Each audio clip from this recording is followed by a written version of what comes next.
and welcome to show number 14 of Global Perspectives with Dr. Michael Leitman, where we discuss what's happening in the world today. Hello, Dr. Leitman.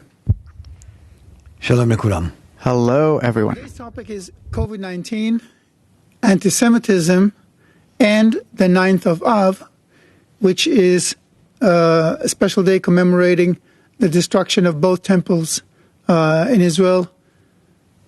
And it's coming next week, so we will want to talk about that too. So, Dr. Leitman, throughout history, Jews have been blamed for every plight, every problem that's ever been. Whenever there was a crisis, Jews were accused of causing it. Plagues were often blamed on Jews, and the 14th century bubonic plague, known as the Black Death, was especially notorious for that. Despite having no supporting evidence, Jews were accused of spreading poison in the wells, which caused the plague, and hundreds of Jewish communities throughout Europe were destroyed, their residents murdered and often burned alive. Dr. Leitman, why are Jews blamed for everything, even if there is no evidence to support the accusation? Of course, Jews aren't to blame for poisoning wells and all these other things, the viruses and the coronavirus, as some say now, and so on. But Jews are in the center of the world, in the center of reality, in the center of nature. And why? Because our nature is entirely an egoistic desire, the desire to receive pleasure and not to give. And the correction of this desire, for it to actually work the other way around, instead of the desire to receive, for it to become the desire to bestow, instead of it being an egoistic, it becoming an altruistic desire. The change of this desire has entirely to do with the Jewish people. Because from the entire population that lived in ancient Babylon 3,500 years ago, there were actually all the nations of the world gathered there. And so they started fighting. And then one of them, named Abraham, got up and he started explaining to them that the strife that suddenly unfolded among the inhabitants of ancient Babylon, it's not just a fight, it's the increasing of the ego, that this is something that they have to fix, for their inclination to be the other way around, to rise above the ego. Some of the Babylonians listened to what he said because he was a very distinguished individual, he was their priest, and some didn't. Those that went with him, that followed him, he called them Jews, since he demanded them to be united together. Jews, from the Hebrew word yichud, unity. And in general, the process that they have to go through and what they have to reach eventually is love another as yourself. This is what he taught him. And that group that followed him, that followed Abraham, called themselves Israel, from the words yashar kel, meaning those that are aimed straight at the upper force, the force of bestowal, the Creator. And all the rest, they didn't accept it. They didn't feel that it's something that they have to do. And Abraham, he taught this group that followed him from Babylon to the land of Canaan, Israel of today. He taught them how to treat each other, up to the point where they reach connection, up to the point where they reach love toward one another, according to the rule of love covers all crimes. And this happened more or less 3,500 years ago. And since then, that group became hated by all the rest of humanity. And it became separated from all the rest of humanity because their direction in life became the opposite of the rest. All other people were egoists. They acted in order to benefit and gain. And that group, no. They learned from nature how to be good toward each other and as much as they can. And they started researching their egoistic nature that has to be corrected. And that period is called the Egyptian exile. Afterwards, they came out of Egypt, they built their country. Still, they couldn't advance much in love another as yourself, according to what Abraham demanded, and they shattered.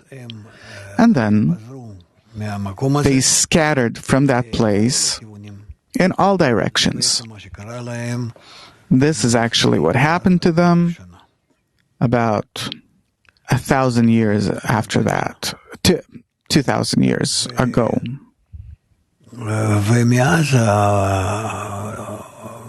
And since then, these people, they even forgot what they're supposed to do. That they have to come to love another as yourself, to realize this law, that the upper force, that the Creator, that Abraham demanded of them. And this way, they somehow existed without keeping this law, without being inclined toward each other for 2,000 years, and this is why it's called the 2,000 years of exile. And this way, they've reached what we have today. And today they're in a very special, I'd say, subtle state. Because the time has come in the development of the ego, of humanity as a whole, of all those that came from Babylon, that all of humanity, all in all, are those that came from Babylon. And the stage has come for them to start correcting themselves. And so the entire world, either by the coronavirus or as a result of their development, doesn't matter how. The main thing is that as a result of our development, the whole of humanity feels itself in a state where it's in a single nature on one planet, in some kind of an integral system, and that it has to start doing something with itself, only it has no idea what. But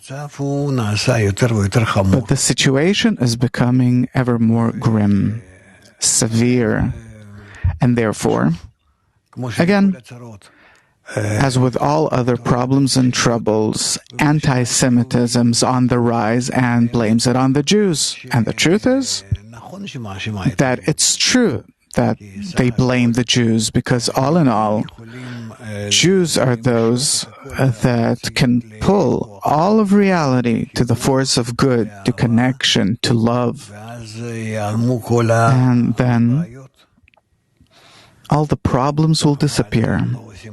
But they're not doing it, and they're not setting an example.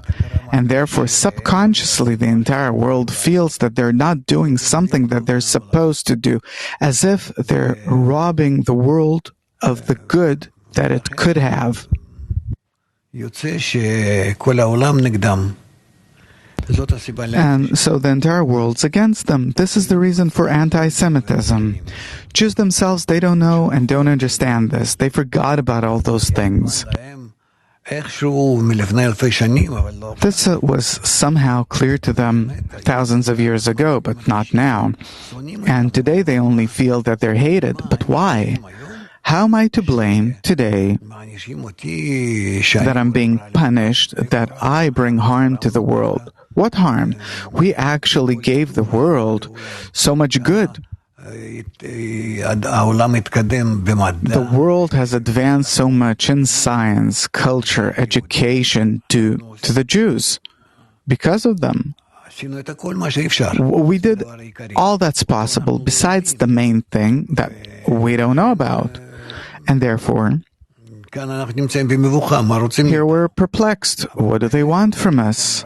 But really, there's just one thing that the world wants of us, for us to connect with each other and to show the method of connection and an example for connection to the world. But the problem is that Jews don't understand this. And several thousands of years went by, and still subconsciously the world's demanding this of them, feeling that they're to blame, and they don't understand it, they don't feel it, and they don't accept it.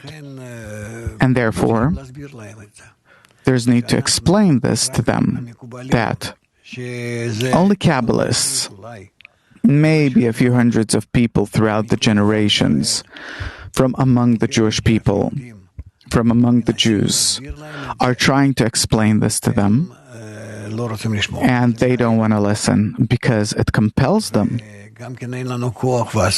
And also, we don't have the strength, and it's forbidden for us to do this, even of fear that we might be attacked, killed by those same Jews. And therefore, what follows is that to this day, none of the Jews know why are they hated and what's really going on. But in history, this is a repeating thing. After they came out of Babylon, and we've entered the land of Israel 3,500 years ago, and we've built the temple, the country, and the nation, and it didn't hold for a long time. And this temple was destroyed, and it was entirely shattered by Nebuchadnezzar, the first temple, and the second temple was destroyed by Titus. And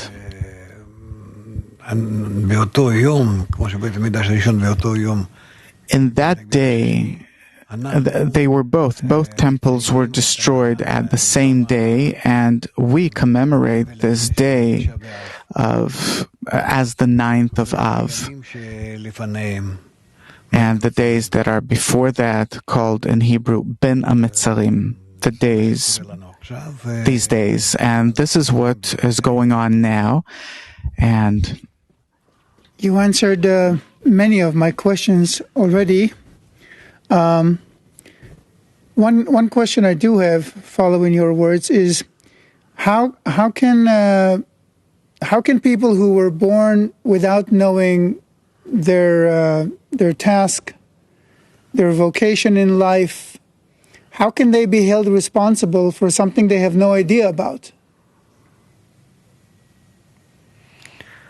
Really? It's a problem. It's a problem. What I'm telling you now, if you talk to a religious person, a religious fellow, or even an older religious person, they won't tell you that this is how they see things. No one taught them. They're taught how to only observe the corporeal laws. They're not taught that we have to rise above our ego and love toward each other. And also, nobody is taught, not even, not necessarily religious or Orthodox Jews, any Jew. No Jew knows about the role of the Jewish people. Right? This is one. True. And so the question is, how can they be held responsible?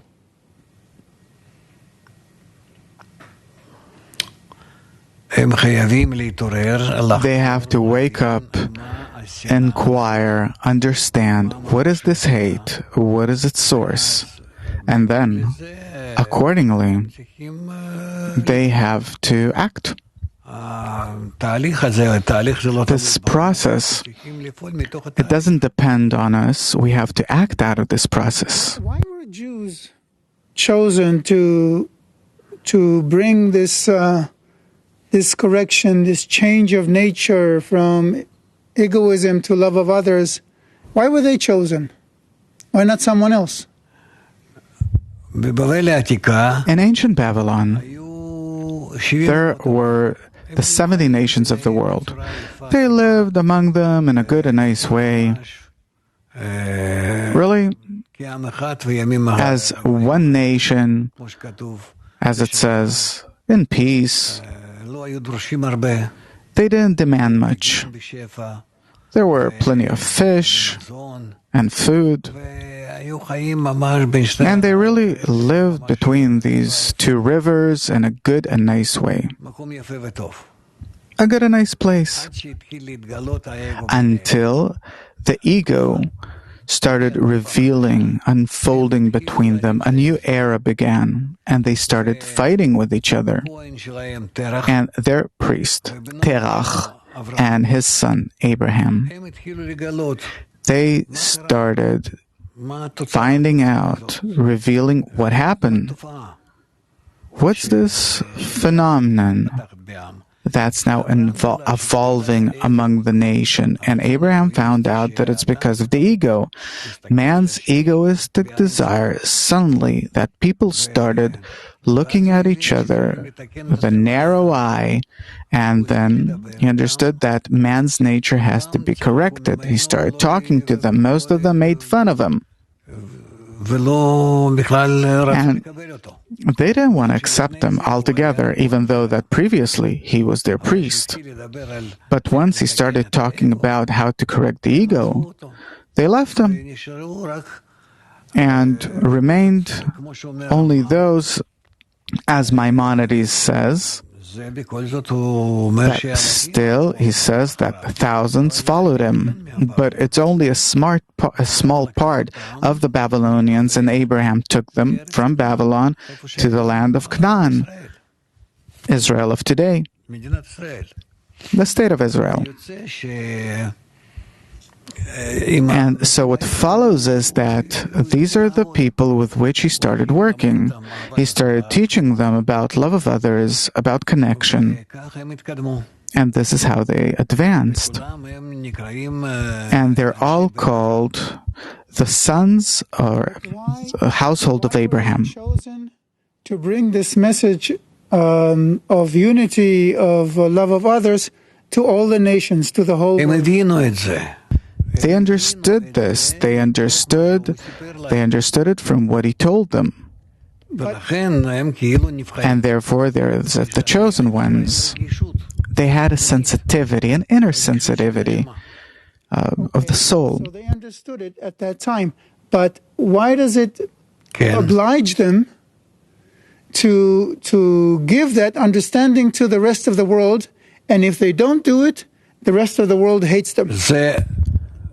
Of course, yes, because they had to. Abraham told them about this, that the entire matter of love another as yourself, what he's teaching them, that this is something that all Babylonians have to acquire. All Babylonians is all of humanity that later on dispersed, according to what Josephus Flavius says, that they've dispersed in all directions later on from Babylon. So why do people still hate Jews today? As if the Jews are causing something. Because Jews do not help people come closer together, and therefore we're living in constant competition, in hate, and in an ever-growing remoteness between us and the nations of the world. And not only the nations of the world, Jews themselves are in collision, on a path of collision with each other. And so what follows is that our ego is growing from one day to the next among the people of Israel, the Jewish people, and the nations of the world, bittering our lives. And that we still exist the way that we do, Jews are to blame for it, and therefore the nations of the world, they're certain from within, they're certain that Jews cause harm in the world. Why are they so sure? Because all of us are parts of the soul of Adam Rishon. That's how it's called in Hebrew. And the Jews have to draw the upper illumination, the force of connection, the upper force from above, starting to connect between them and connecting all of humanity around them. And all of humanity also enter this good and nice connection. And if it doesn't happen, then the Jews are to I blame. lost you when you started talking about the soul of Adam Arishon and drawing light from above. This I don't understand.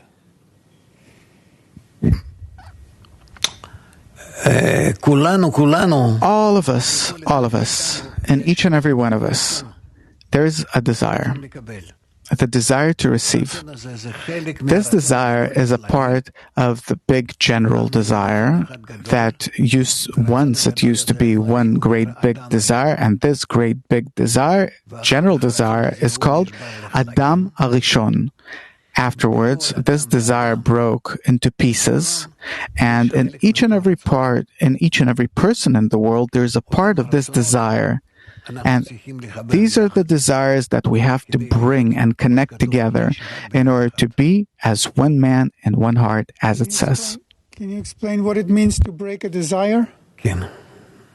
What does it mean to break a desire? It's a force.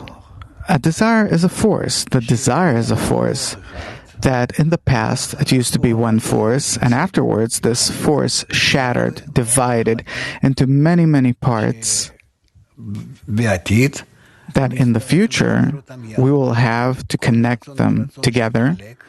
Each and every desire that broke off that one desire wants to receive pleasure for itself, and also at the expense of others.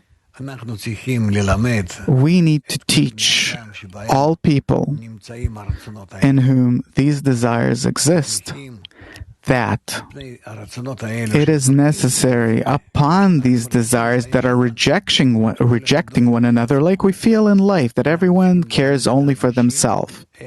We have to teach people how to connect above these desires that are rejecting each other. And again, how do we become one desire? If a desire is a force, the upper light that you were talking about, is it also a force? The upper light is also a force. Only a desire, or the desire, is a force that separates between it and other desires, and the upper light is one force that is capable of connecting all of these desires. So when you talk about drawing light from above, is it some kind of a physical attraction between force fields, or?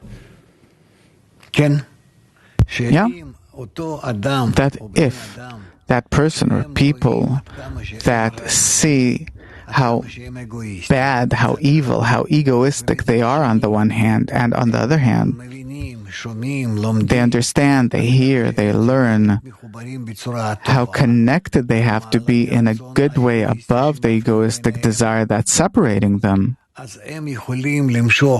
then they can draw the upper force, what we call light, that force that used to fulfill